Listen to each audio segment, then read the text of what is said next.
Good morning, thank you for coming across. As you can see, we're now entering another day of the continuation of the search that's been undertaken here.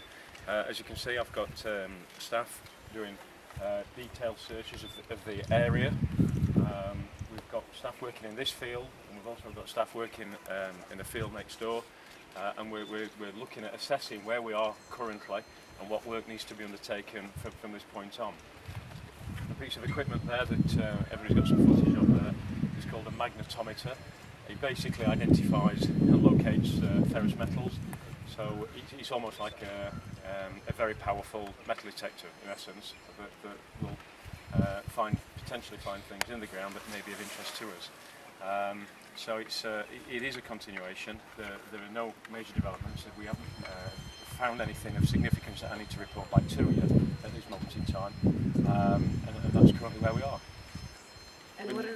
Go on, you carry on. No, I was going to say, what are your plans looking ahead to possibly having JCB diggers back on site? Yeah, the continuation of the process is going to carry on in terms of JCB diggers, in terms of removal of ground. That will continue.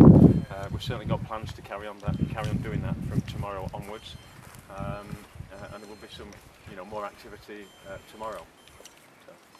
And what kind of things do you think would be interesting to look for? What might give you hope that there might be something? I think we're interested in anything that might identify the movements of Ben back 21 years ago. So, any item of clothing, any toys, anything that Ben may have been playing with, anything that might give an indication of where Ben was when he was here and how far into the field he ventured. Is the sort of thing that we're looking for to get some clarity on Ben's movements immediately prior to his disappearance. And where was the big hole? Somebody said something about it. There was a big hole 21 years ago, like where they were digging for construction.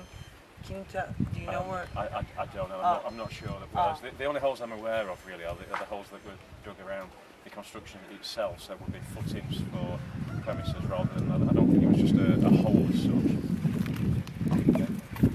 These beeping things, the machines that they're using that are making hand beep machines. noise. Metal detector type. Just also, yeah.